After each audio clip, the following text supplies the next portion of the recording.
Waktu berita disampaikan kita sedang merayakan Hari Raya Shavuot, Hari Raya Pentakosta. Itu hari raya panen, saudaraku. Katakan panen. Kalau saudara kenal saya di kantor, di rumah, dimanapun, gambarnya cuma satu, yaitu panen, saudaraku. Karena itu dalam Yeskiel 34 ayat 23 ini Tuhan berkata, aku mengangkat seorang gembala atas mereka, itu David. Bukan David yang lama, karena David yang lama sudah meninggal kurang lebih 400 tahun yang lalu. Ya, tetapi saudaraku, yang dimasukkan tentu saja adalah the greater David, Tuhan Yesus. Dia akan menggembalakan mereka menjadi gembalanya. I'm the good shepherd, kata Yesus. Dan ini saudaraku satu nubuatan yang terjadi. Akan adakan covenant of peace, perjanjian damai. Di sini perjanjian shalom. Dan segala binatang buas itu gambar roh jahat akan diusir. Mereka akan tinggal dengan tentram. Ya, mereka akan hidup dalam ketenangan. Ayat 25 kan? Meskipun di padang belantara mereka hidup dengan tenang, diusir roh jahat. Dan bukan cuma itu, akan menjadikan mereka menjadi berkat. Dan ini hari raya Pentakosta, aku akan menurunkan hujan atas mereka, hujan yang membawa berkat. Saya percaya baptisan Roh Kudus itu bukan cuma tentang power for ministry atau power for the kingdom. Yang pertama-tama Roh Kudus ada di dalam kita. Ketika Yesus mengembusi murid-muridnya, terimalah Roh Kudus. Di dalam Yohanes pasal 20, itu adalah untuk keselamatan. Roh Kudus dalam kita, menuntun kita. Tetapi baptisan Roh Kudus is for power and for blessing. Firman Tuhan berkata, hujan yang membawa berkat dan akibatnya pohon-pohon mengeluarkan buahnya.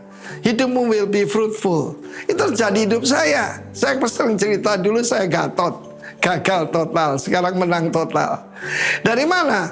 Ketika saya mengalami Pentakosta itu. Ini bukan tentang tanggal ya saudara, tetapi selama 10 hari ini para pemimpin kan, setiap pelayanan itu generasi dan yang lain, mereka semua ingin semuanya dipenuhi dengan Roh Kudus. Dan itu adalah hujan yang membawa berkat. Dan satu lagi, aku mematahkan kuk mereka dan membebaskan, hari kebebasan.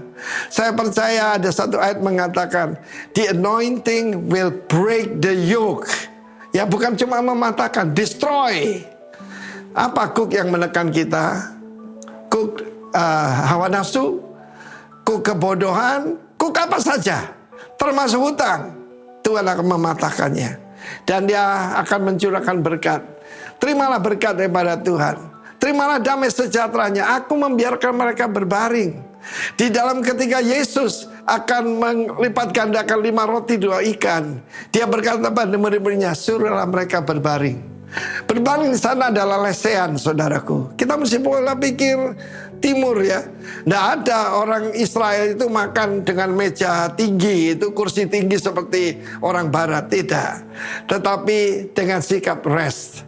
Salah satu yang luar biasa dari apa yang terjadi ketika pencurahan Roh Kudus ada damai sejahtera yang luar biasa. Terimalah damai sejahtera pada Tuhan, sebab dia adalah gembala yang baik itu.